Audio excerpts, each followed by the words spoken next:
नमस्कार, मैं हिमांशी अरोड़ा, स्वागत है आप सभी का एनबी न्यूज में। राष्ट्रधर्म में आज बात करेंगे उन्नाव की बेटियों की। उन्नाव में नाबालिग बुआ भतीजी की शुरुआती पोस्टमार्टम रिपोर्ट आ गई है। पोस्टमार्टम की रिपोर्ट में जहरीला पदार्थ मिलने की पुष्टि हुई है। पोस्टमार्टम रिपोर्ट के मुताबिक शरीर में जहरीले पदार्थ की मौजूदगी मिली है। हालांकि अभी यह कहना मुश्किल है कि आखिर यह जहरीला पदार्थ किस प्रकार का है। इस प्रकार तो पोस्टमार्टम की रिपोर्ट में खुलासा अभी तक नहीं हुआ, लेकिन जहरीले पदार्थ की पुष्टि हो गई है। इसी बीच कानपुर के एक अस्पताल में भर्ती एक और भतीजी की हालत अभी भी नाजुक बनी हुई है। दूसरी तरफ बुआ भतीजी के शरीर में मिले जहर को लैब में जांच के लिए भेजा जा रहा है। उन्नाव पुलिस जहर के प्रकार के बारे में पता लगाने की लगातार कोशिश कर रही है। उधर लड़कियों के परिजनों और ग्रामीणों से पूछताछ लगातार जारी है। एसओजी की 10 टीमों का गठन किया गया है। इन मौतों को लेकर लड़कियों के परिजनों ने सीबीआई जांच की मांग की है। इसी बीच उन्नाव में दलित लड़कियों की मौत मामले में अनुसूचित आयोग ने यूपी के डीजीपी और चीफ सेक्रेटरी को नोटिस भेजा है। पूरे मामले की रिपोर्ट भी तलब की है। दूसरी ओर उन्नाव पुलिस ने परिजनों की तहरीर पर हत्या का केस दर्ज कर लिया है। दोनों लड़कियों के शव को पोस्टमार्टम हाउस के परिजन और पुलिस गांव ले गए हैं। इसी बीच मृतका के पिता को पुलिस की ओर से जबरन उठाए जाने की बात लड़की के पिता इस बात से इनकार कर रहे हैं कि उन्हें पुलिस वाले उठा कर ले गए थे। उनके मुताबिक उन्हें चक्कर आ गया था तो उसके भतीजे उठा कर ले गए थे और खटिया पर ही लेट गए थे। वहीं इस मामले में राजनीति फिलहाल तेज हो गई है। बता दें कि घटना पर पूर्व मुख्यमंत्री मायावती और अखिलेश यादव ने ट्वीट कर शोक जताया है। तो वहीं सरकार से घटना की उच्च स्तरीय जांच कराने और दोषियों को सख्त सजा दिलाने की मांग की जा रही है। अखिलेश यादव ने ट्वीट कर लिखा कि पहले हाथरस की एक बेटी, फिर बदायूं की एक मां और अब उन्नाव की बहनें। बीजेपी राज में कोई भी नारी सुरक्षित नहीं है। वहीं इसी बीच प्रदेश के डीजीपी हितेंद्र चंद अवस्थी का बयान सामने आया है। उन्होंने कहा है कि प्रकरण की गंभीरता को देखते हुए 6 टीम गठित कर दी गई है। सीनियर अधिकारी मॉनिटरिंग कर रहे हैं। प्रशासन, स्वास्थ्य विभाग और अन्य विभाग से समन्वय स्थापित कर विधिक कार्रवाई आगे बढ़ाई जा रही है। ये दिनांक 17 फरवरी को सायंकाल जनपद उन्नाव के थाना असोहा क्षेत्रांतर्गत 2 बच्चियों की मृत्यु और 1 बच्ची के बेहोश होने की सूचना प्राप्त हुई थी, जिस पर वरिष्ठ पुलिस अधिकारियों द्वारा तत्काल मौके पर पहुंचकर जानकारी की गई तो संज्ञान में आया कि 3 बच्चियां निवासीगढ़ थाना क्षेत्र असोहा अपने घर से पशुओं का चारा लेने हेतु खेत को गई थीं। देर सायंकाल तक जब घर नहीं पहुंची तो घर वालों ने उनकी तलाश की और तीनों बच्चियां अपने ही खेत में बेहोशी की हालत में मिली। इनको परिजनों द्वारा सीएचसी असोहा ले जाया गया और वहां पर चिकित्सकों द्वारा 2 बच्चियों को मृत घोषित किया गया और 1 बच्ची को उपचार हेतु उन्नाव और फिर बेहतर उपचार के लिए कानपुर रेफर किया गया। प्रकरण की गंभीरता को देखते हुए स्थानीय पुलिस द्वारा 6 टीमें गठित की गई हैं। इनका पर्यवेक्षण वरिष्ठ अधिकारियों द्वारा किया जा रहा है और प्रशासन, स्वास्थ्य विभाग सहित अन्य संबंधित विभागों से लगातार समन्वय स्थापित करके विधिक कार्रवाई आगे बढ़ाई जा रही है। तीसरी बच्ची का उपचार जनपद कानपुर नगर में चल रहा है। वहां के चिकित्सकों द्वारा जारी मेडिकल बुलेटिन के अनुसार उसे सस्पेक्टेड केस ऑफ पॉइजनिंग बताया गया है और उसकी कंडीशन क्रिटिकल बट स्टेबल आंकी गई है। 2 अन्य बच्चियां जिनकी दुर्भाग्य से मृत्यु हो गई है का पोस्टमार्टम एग्जामिनेशन डॉक्टरों के एक पैनल द्वारा संपादित किया गया है और उनके शरीर पर किसी भी प्रकार की मृत्यु पूर्व या बाह्य चोट का होना नहीं पाया गया है।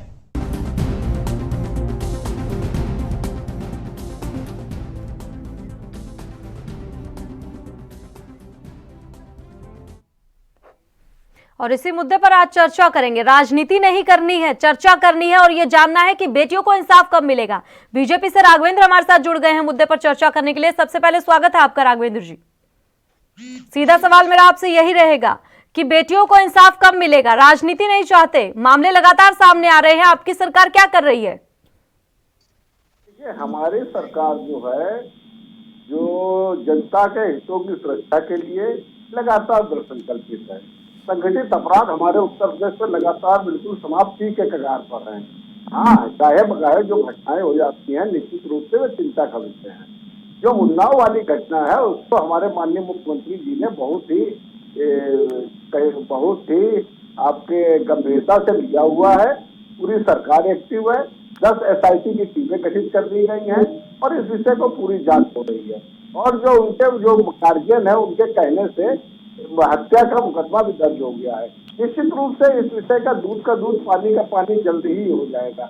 लेकिन मैं एक बात और कहना चाहता हूँ, ये जो राजनीतिक जिद है, इनको इस तरीके का मौका मिलते ही ये लाश को नोचने खसोटने लगते हैं, वो अपनी हरकतों से बाज जाए। भाई ये घटना तो निंदा की बात तो है ही, लेकिन ये इसकी जांच चल रही है तो ईमानदारी से जांच होगी। अगर कोई अपराधी पाया जाएगा तो उसके खिलाफ सख्त कार्रवाई। राघवेंद्र जी, चिंता का विषय है, ये हम भी जानते हैं, जनता भी जानती है। आप कह रहे हैं कि कार्रवाई की जा रही है। मेरा सवाल यहाँ पर यह है कि मामला आने के बाद कार्रवाई की जा रही है, ये तो आप हर बार कहते हैं, हर मामले पर कार्रवाई करते हैं। इस तरीके के मामले ही क्यों लगातार आ रहे हैं? उन पर रोक लगाने के लिए क्या कुछ ठोस कदम उठाए जा रहे हैं? क्योंकि आपराधिक घटनाओं पर जो अंकुश लगाने के दावे हैं वो सिर्फ अब किताबों तक रह गए हैं, सिर्फ कागजों तक रह गए हैं। नहीं हिमांशी जी, ये ऐसी बात नहीं है। हमारी सरकार जो है इस विषय को लेकर के जीरो टॉलरेंस नीति के तहत काम कर रही है। अराजकता और भ्रष्टाचार जैसे संजीदा विषयों को लेकर के हमारी सरकार जो है बुरी तरह डंडा चला रही है। ये लगभग 2000 अपराधियों ने अपनी जमानतें खारिज करा करके जेल में शरण ली है। लगभग 125 अपराधियों को पुलिस मुठभेड़ में मारा जा चुका है और जितने भी अपराधी हैं लगभग 25,000 करोड़ की संपत्तियां अपराधियों से वापस, सरकारी जो संपत्तियां थी उनको वापस किया गया है। 2000 हथियार अपराधियों के लाइसेंस निरस्त किए गए।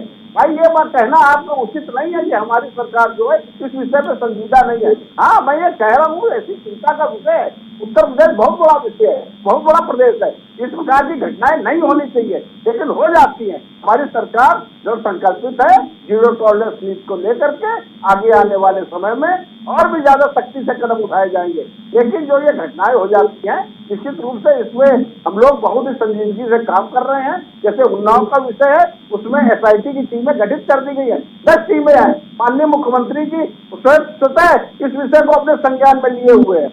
लेकिन इस विषय को अगर आप ये कहते हैं इस प्रकार की घटनाएं जो जानबूझ के होती है या अपराधी, तो इस विषय को हमें नहीं लग रहा है हमारी सरकार में जानबूझकर तो कह ही नहीं रहे राघवेंद्र जी, जानबूझकर इस तरीके की घटनाएं हो रही हैं ये किसने कहा? सवाल यहाँ पर यह है कि बेटियां कब घर से निकलेंगी, सुरक्षित महसूस खुद को करेंगी और किसी भी वक्त निकल पाएंगी, क्योंकि आपकी ओर से कहा जा रहा है कि आपकी ओर से लगातार प्रयास किए जा रहे हैं। हम नकार नहीं रहे कि पहले के मुकाबले यूपी में आप लोगों ने अपराध जो है उसको कम किया होगा, लेकिन सवाल यहाँ पर यह है कि अपराध खत्म कब होगा, बेटियां पूरी तरह से सुरक्षित कब होंगी? बात सिर्फ यूपी की नहीं कर रहे हम।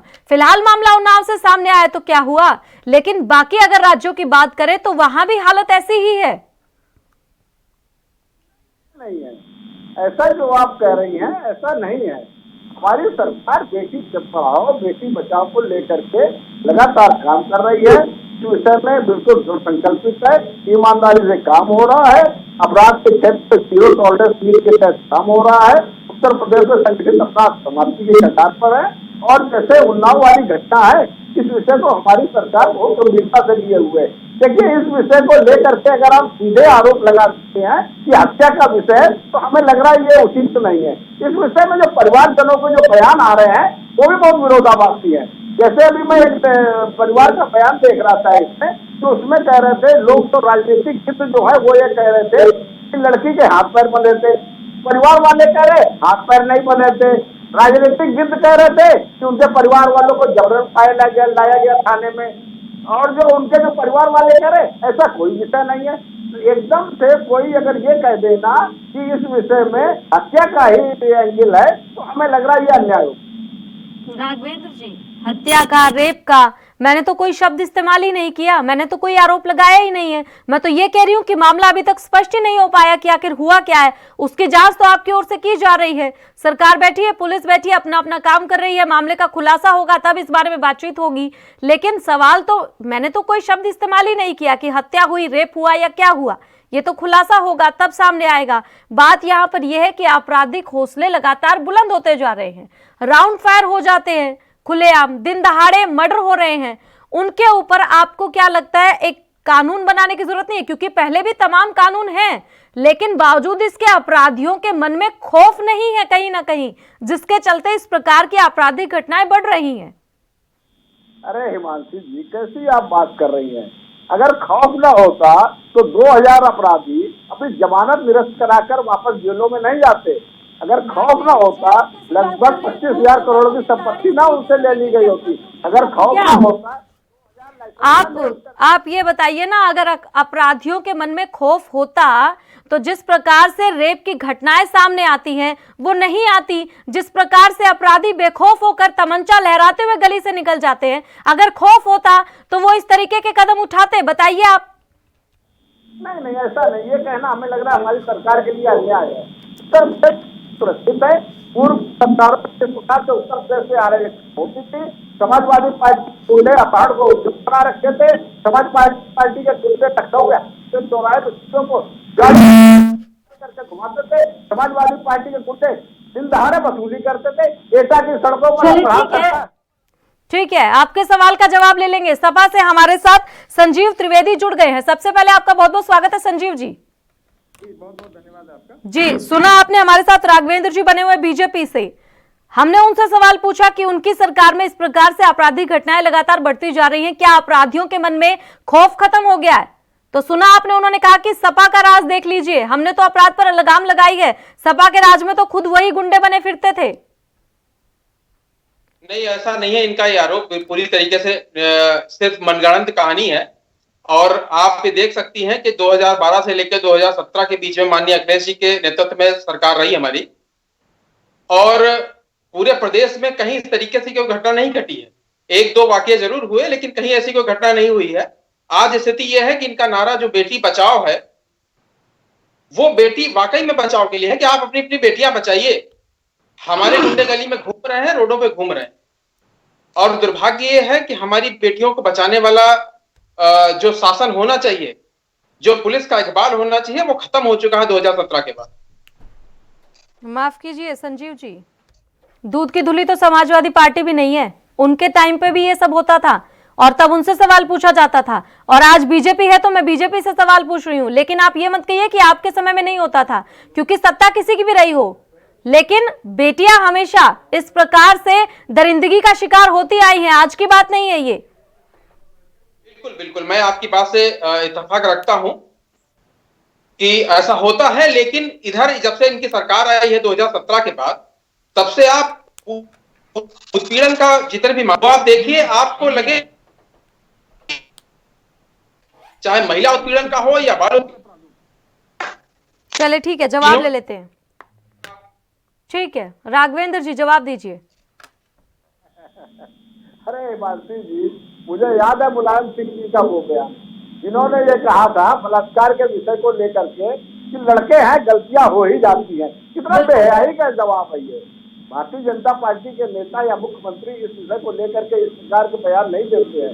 हमारी सरकार लड़कियों को बचाने के लिए बहुत ईमानदारी से काम कर रही है, और हर संस्था पूरी ईमानदारी से काम कर रही है।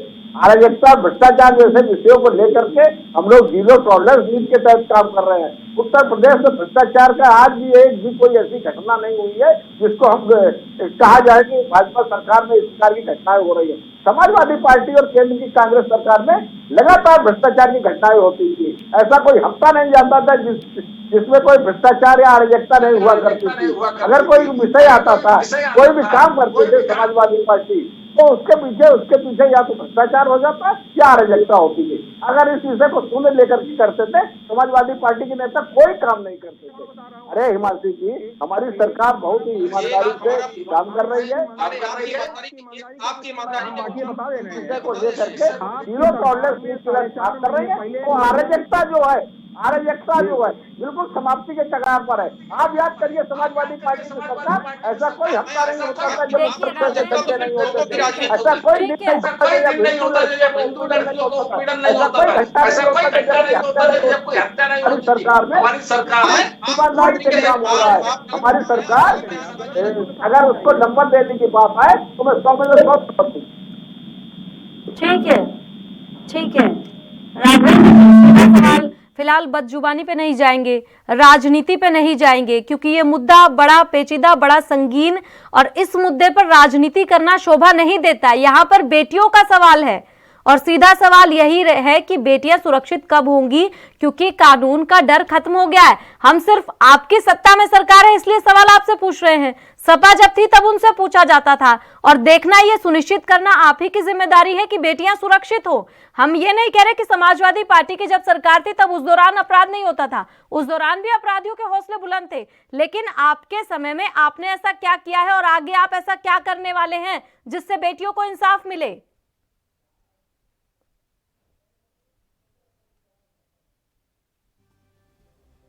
आवाज मिल पा रही है आपको? हेलो जी, जवाब दीजिए।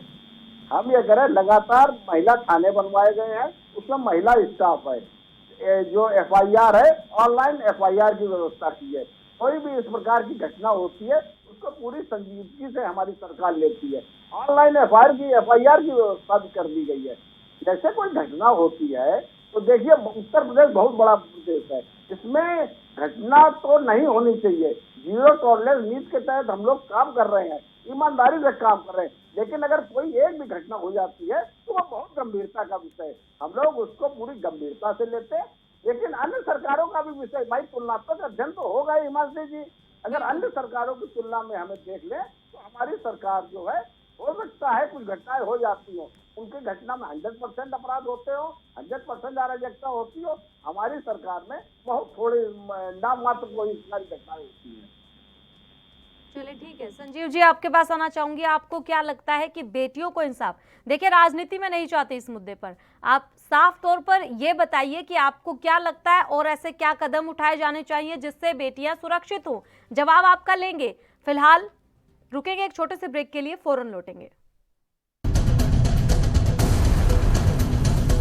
क्या आप दुबले पतले कमजोर हैं? आपकी सेहत नहीं बनती, भूख कम लगती है, वजन नहीं बढ़ता।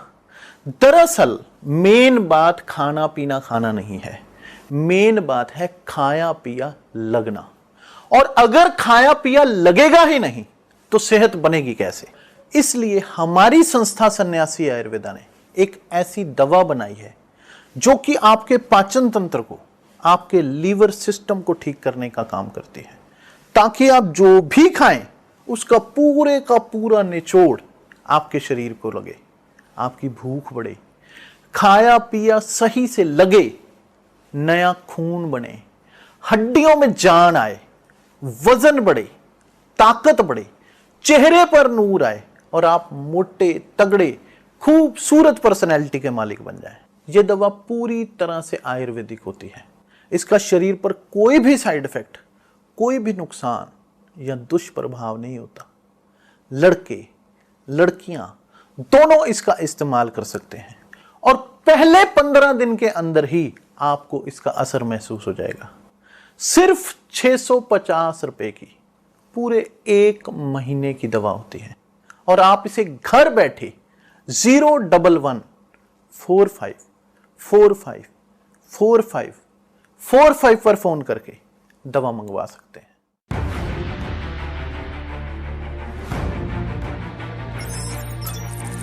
खबर चाहे सियासत की हो या सरकार की, खबर चाहे भ्रष्टाचार की हो,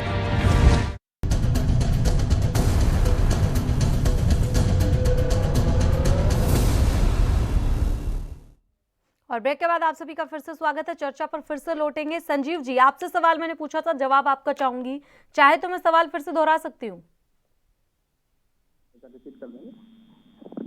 सवाल याद है आपको संजीव जी? क्या आपको आवाज मिल पा रही है मेरी? जी, मुझे आपकी आवाज आ रही है। जी, सीधा सवाल मेरा आपसे यही है संजीव जी, राजनीति में इस मुद्दे पर नहीं चाहती, मैं ये चाहती हूँ आप कोई सुझाव दें कि ऐसा कौन से कदम उठाए जाने चाहिए जिससे कि बेटियां सुरक्षित महसूस कर सकें। जी बिल्कुल, मैं देखिए ये बहुत संवेदनशील विषय है और बेटियों के विषय में किसी भी तरीके की कोई राजनीति होनी भी नहीं चाहिए।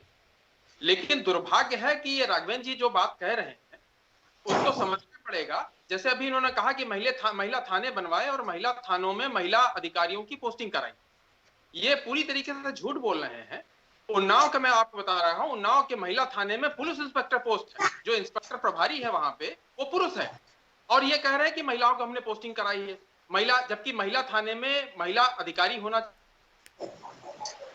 लेकिन इन्होंने, उन्नाव की मैं बात कर रहा हूं जहां की घटना घटी है, दुर्भाग्यपूर्ण घटना है बहुत ज्यादा, और इनके बिना तथ्यों के साथ बात कर रहे हैं।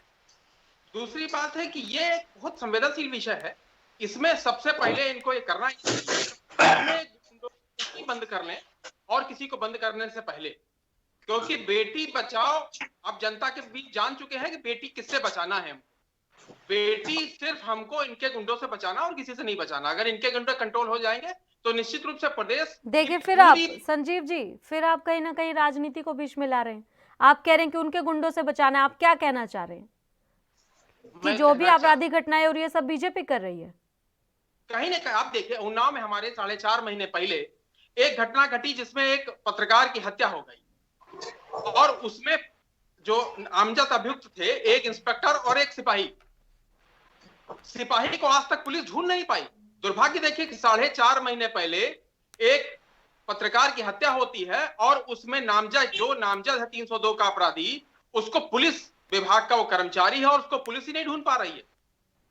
इन घटनाओं से क्या आपको लगता है कि पुलिस के ऊपर जनता का इकबाल पैदा हो पाएगा?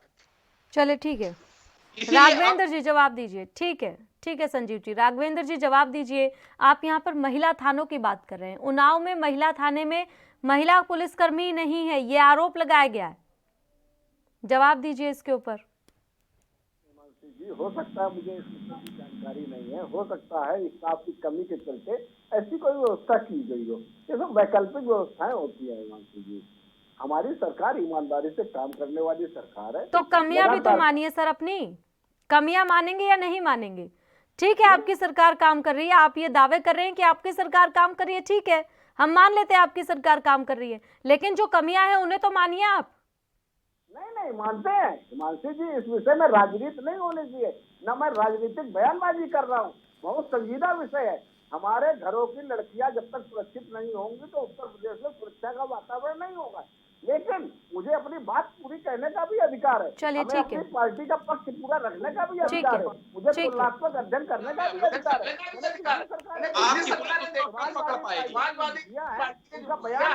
देखिए इस तरीके से आप दोनों अगर बोलेंगे तो किसी को समझ नहीं आएगा, ना जनता समझ पाएगी, ना दोनों आप एक दूसरे की बात समझ पाएंगे, ना मैं समझ पाऊंगी, तो इसका फायदा ही क्या? हमें राजनीति तो करनी नहीं है, क्योंकि ये मुद्दा राजनीति के लायक ही नहीं है। दोनों एक एक करके अपनी बात रखिए, समय का अभाव है, जल्दी जल्दी अपनी बात पूरी कीजिए। तक बुलंद नहीं हो पाएगा जब तक ये अपराधियों को सही से पकड़ेंगे नहीं, उनको सजा नहीं मिलेगी। ऐसे मुकदमों में फास्ट ट्रैक कोर्ट बैठानी चाहिए, जल्दी से जल्दी उनका न्याय होना चाहिए, और जब तक जल्दी न्याय नहीं होगा, अभियुक्तों को उचित दंड नहीं मिलेगा, तब तक इकबाल सरकार का बुलंद नहीं होगा। जनता के बीच में वैसे भरोसा खो चुके हैं। फास्ट ट्रैक कोर्ट तो बना दी गई है। नहीं, कोर्ट बना दी गई, लेकिन क्या उपयुक्त मुकदमे वहां पहुंच पा रहे हैं? सबसे बड़ा सवाल तो यही है कि साफ तौर पर यह कह दिया जाता है कि कहीं ना कहीं वैकेंसी नहीं निकाली जाती, कमी है कोर्ट में कर्मचारियों की, जिसके चलते मुकदमे जो है वो लंबित पड़े रहते हैं। तो ऐसे मामले लटकते चलते हैं। इंसाफ जब तक नहीं मिलेगा तो अपराधियों के मन में खौफ कहां से पैदा होगा? जवाब दीजिए राघवेंद्र जी। देखिए, हमारी सरकार में अपराधियों के मन में जितना खौफ है उतना अभी तक किसी की सरकार में नहीं रहा है। भाई समाजवादी पार्टी तो गुंडों की सरकार कही गई है। मुलायम सिंह यादव जी ने बुलंद देवी जो डकैत, जो स्थापित डकैत थी, उसको लोकसभा डीपी यादव, अन्ना शुक्ला के स्थापित अपराधियों को लोकसभा विधानसभा भेजी थी। ये अपराध की क्या बात करेंगे? अभी भी एक सैकड़ा अपराधी जो किसी समय समाजवादी पार्टी के समय मुख्यमंत्री के साथ घुमा करते थे, आज जेलों के शीशों के पीछे, ये क्या अपराध की बात करेंगे? हमारी सरकार, मैं फिर कह रहा हूँ, जीरो टॉलरेंस नीति के तहत काम कर रही है। अच्छा, मुख्तार अंसारी का झूठ का दलो व्यक्ति है भाई। मैं ये कहना चाहता हूँ, हमारी सरकार में कोई भी इतना बड़ा अपराधी ना कभी टिकट दी गई है। मैं दावे से कहता हूँ, हमारी सरकार में ना इतने बड़े अपराधी को ना टिकट दी गई है, ना चुनाव लड़ाया जाता है। हमारी सरकार ईमानदारी से काम कर आवाज ही को हो रही है। हिमांशु जी, चलिए ठीक है, आप जो कह रहे हैं, आपकी बात मैंने सुनी, आपकी बात मैंने मानी और मैं मान रही हूं कि आपकी सरकार ने काम किया है, ठीक है। लेकिन मुझे इस सवाल का जवाब दीजिए ना, आपकी आपराधिक घटनाएं तो लगातार बढ़ रही हैं, अपराधियों के हौसले बुलंद हैं, क्योंकि कहीं ना कहीं जब सुनवाई होती है तो मामला इतना लंबा खिंच जाता है कि वो पुराना हो जाता है। कोई मामला मीडिया में प्रमुखता से आ जाए अगर, तो उस पर तो भले कार्रवाई हो जाए। तमाम ऐसे मामले हैं जो मीडिया की नजरों से दूर रहते हैं, उन मामलों को ना जाने कितना लंबा खींच लिया जाता है। और जब इंसाफ नहीं मिलेगा बेटियों को, तो बेटियां अपने हक की आवाज बुलंद कैसे करेंगी?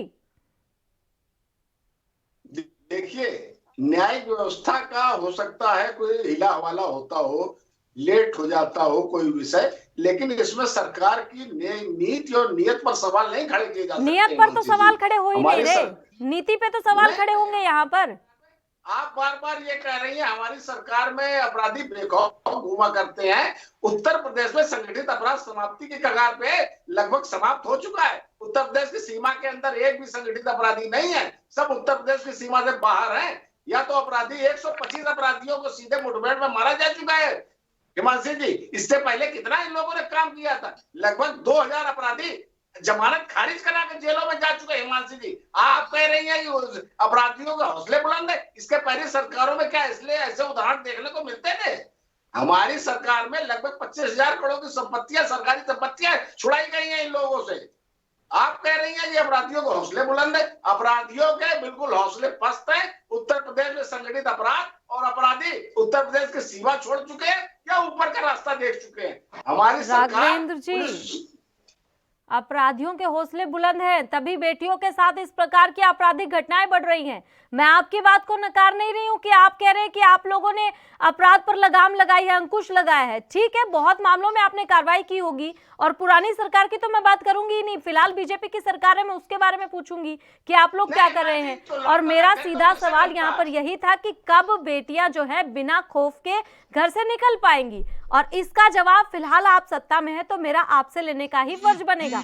आप दोनों हमारे साथ जुड़े, आपका बहुत बहुत शुक्रिया। आप हमारे साथ इस चर्चा में भागीदारी आप दोनों ने निभाई, आप दोनों ने चर्चा की। लेकिन सबसे बड़ा सवाल यहाँ पर यही है कि जिस मुद्दे पर राजनीति नहीं होनी चाहिए उसी मुद्दे पर अब राजनीति हो रही है, जो कि सरासर गलत है। बड़ा ही संवेदनशील ये मुद्दा, बेटियों के हक की बात हम कर रहे हैं और एएनबी न्यूज लगातार बेटियों के हक की बात करता है और ऐसे मुद्दे पर राजनीति कतई बर्दाश्त नहीं करेगा। फिलहाल इस खास बुलेटिन में इतना ही। आप देखते रहे एएनबी न्यूज। नमस्कार।